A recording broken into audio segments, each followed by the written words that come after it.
di jalan Allah. Ini Masjid Enam Syuhada lagi dikunjungi sama Ketua Hilmi. Modal awalnya berapa Pak Yudi Pramuko? 750.000 rupiah aja. Jadi ini 500 jutaan nih barang. Sekarang udah habis 310. Masya Allah, tuh udah pakai keramik, plafonnya tinggal. Granit tuh kayak marmer. Tuh, Masya Allah nih, sampai juga kita ke sini. Masjid Enam Syuhada, ngapa namanya Masjid Enam Syuhada, Ya, Pak Yudi? kita mau mendokumentasikan perjuangan dakwah nama anak muda pengawal Habib Rizik Syihab itu. Masya Allah. Yang dibunuh sama orang jahat di kilometer 50. Kilometer 50 ya. Itu kan simbol memperjuangkan dakwah itu kita harus memberikan segalanya untuk Islam kan ya, untuk Masya dakwah Islam. Allah. Dan nama anak muda itulah yang sudah memberikan segalanya untuk Islam. Masya Allah. Apa nanti nama pemuda itu ada juga di sini mungkin diterapkan? Mungkin namanya Enam Syuhada. Enam Syuhada itu, Iya. Enam Syuhada dipasang di sini, Enam Syuhada. Beb Ali, apa yang dikomentarin dari ini semua, Beb Ali? Masya Allah, luar biasa. Dari uang 700.000, kalau pengen ternyata bisa. Bisa. Allah kirim. Tuh, bisa. Ya, dengan Masya. dengan masuk satu gang kecil, tapi Bapak ini luar biasa. Kecil tuh. Oh, Masya Allah ya. Satu call aja. Masya Allah. Perjuangan Pak Yudi Pramuko, YouTuber sejagat paling tua. Tertua di semesta. Tertua di semesta. Masya Allah. Tukang donat. Tukang donat. Tukang donat dari Paru. Ini saya laporkan dari lapangan ini, langsung dari Masjid Enam Syuhada. Masya Allah. Dan ini dia. Dalam lihat ah. Tuh lihat tuh masjidnya, tuh imamnya di situ tuh. Malam-malam lagi kita. Masya Allah. Masih kurang nih. Atapnya katanya transfer aja. Assalamualaikum warahmatullahi wabarakatuh. Alhamdulillah. Wassalatu wassalamu ala rasulillah. Kita prihatin ya, atau bukan kita lah. Saya prihatin, saya hidup dalam sebuah era yang buruk ya. Dari segi demokrasi, kelembagaan-kelembagaan yang ada itu jauh dari ideal ya.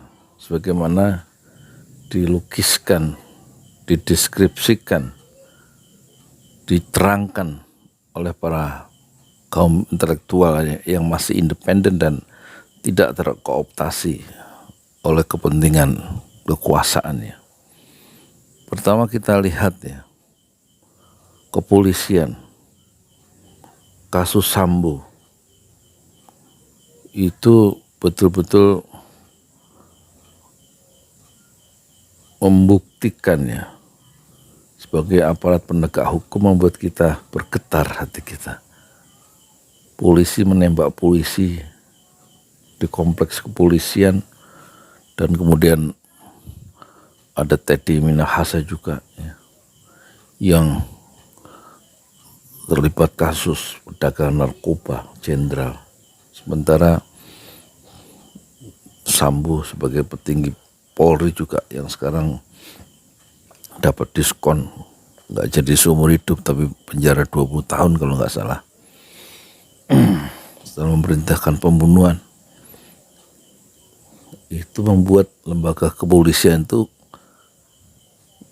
tidak kredibel ya di mata masyarakat.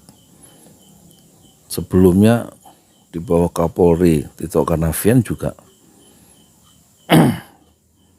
gemar menumpahkan darah ya dalam mengatasi demonstrasi Mei 2019, 9 orang mati, dan kemudian pembentukan Satgasus Merah Putih yang tidak punya anggaran kecuali anggaran dicari sendiri, dan kemudian Satgasus itu dibubarkan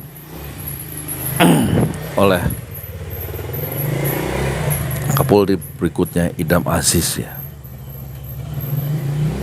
Dan itu menunjukkan ada masalah di kepolisian, di tokoh-tokoh pimpinannya. Untuk Kapolri yang lama tentu buku merah yang sangat kontroversial tentang aliran dana kepada Kapolri dari pengusaha. Catatan-catatan aliran dana itu ada di dalam buku merah yang disita oleh KPK dan kemudian ditarik, diserahkan ke kepolisian. Buku itu setelah disobek beberapa halaman yang menyangkut nama Tito Karnavian Dan hilanglah buku merah itu dengan meninggalkan catatan-catatan tentang tidak kredibelnya aparat penegak hukum, tidak memiliki integritas yang bisa membuat masyarakat itu percaya. Itu kepolisian. Kemudian MK dipimpin oleh kerabat dari Pak Jokowi, Anwar Usman. Dan dalam sejarahnya 2 hakim Mahkamah Konstitusi itu masuk penjara, dihukum seumur hidup Akil Mokhtar karena menerima suap dan pencucian uang setidaknya 50 miliar lebih ya. Dan dihukum seumur hidup. Kemudian ketua MK yang berikutnya namanya Patrialis Akbar juga dipenjara 8 tahun gara-gara dia menerima suap dari pengusaha sekitar 2 miliar berapa gitu. Di Mahkamah Konstitusi ada kasus yang menjerat pimpinannya, coba. Jadi integritas dari penegak hukum itu juga menjadi the big question mark, tanda tanya yang besar. Jadi pertama kepolisian, kemudian MK, kemudian setelah itu KPK yang dipimpin Firly Bahuri yang konon sudah diperiksa di Dewan Etik ya. Dulu sebelum jadi pimpinan KPK, Firly Bahuri itu sudah diadukan melanggar kode etik yang berat sehingga akan disidang, tapi kemudian ditarik oleh kepolisian sehingga dia lolos dari persidangan internal KPK itu. Tapi kemudian dia di-drop oleh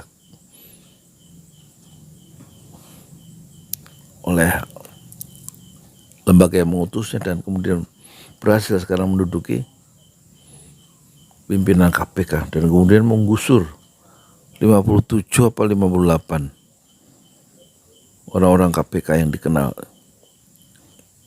memiliki integritas tinggi dengan cara melakukan tes wawasan kebangsaan ya. Dan kemudian dia diduga Firly Bahuri itu membocorkan rahasia negara dalam kasus di Kementerian SDM. Jadi kita melihat ya, lembaga penegak hukum termasuk Mahkamah Konstitusi bermasalah, kemudian kepolisian bermasalah, kemudian Mahkamah Konstitusi atau KPK bermasalah, terus kemudian lembaga kepresidenan dipukul dengan keras oleh kritik-kritik dari civil society bahwa seharusnya Jokowi sebagai presiden tidak ikut campur dalam penentuan calon presiden berikutnya, tetapi dia kemudian mengendorse ya, Bobi Nasution, kemudian mengajak orang untuk memilih Gibran ya menjadi wakil Presiden Prabowo meskipun umurnya baru 35 dan tidak sesuai dengan perundang-undangan, terlalu jauh mengendorse si A si B untuk menjadi calon presiden setelah dia itu lengser dan tidak bisa meneruskan jabatannya sebagai presiden untuk periode yang ketiga. Jadi kita lihat ya, integritas ya, itu tidak ada di dalam lembaga-lembaga tadi. Terus kemudian di DPR sama ya. Di DPR itu keharusan untuk mengkritik eksekutif, ya, mengawasi jalannya pemerintahan itu tidak terjadi karena DPR sudah dikooptasi, sudah dijinakkan. 80% semuanya menjadi pendukung pemerintah. Partai-partai yang seharusnya dia mengawasi dengan mata yang tajam. Di samping membuat anggaran, tapi juga fungsinya adalah pengawasan, tapi itu tidak terjadi. Demokrat dan Partai Keadilan Sejahtera tidak cukup signifikan untuk mengatasi atau mengawasi jalan pemerintahannya. Karena suaranya kecil, sementara suara mayoritas dari partai-partai itu sudah bersama-sama dalam aliran kekuasaan dan berbagi kepentingan atas nama rakyat. Jadi lembaga DPR yang seharusnya mewakili rakyat itu juga meninggalkan jejak-jejak yang mencemaskan di kalangan hati rakyat, bahwa ada integritas yang terkoyak di tubuh Dewan Perwakilan Rakyat.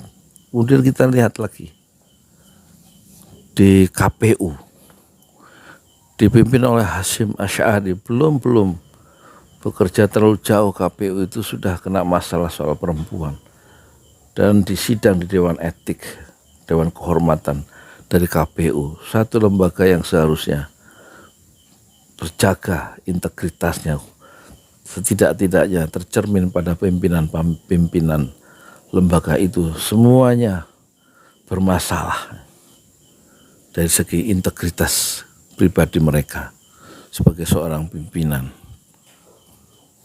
baik KPU, DPR, Kepresidenan, MK, dan kepolisian. Saya Yudi Pramuko, tukang donat dari Parung YouTuber, tertua di semesta Fasbir Sabran Jamilah. Bersabarlah dengan kesabaran yang indah. Assalamualaikum warahmatullahi wabarakatuh.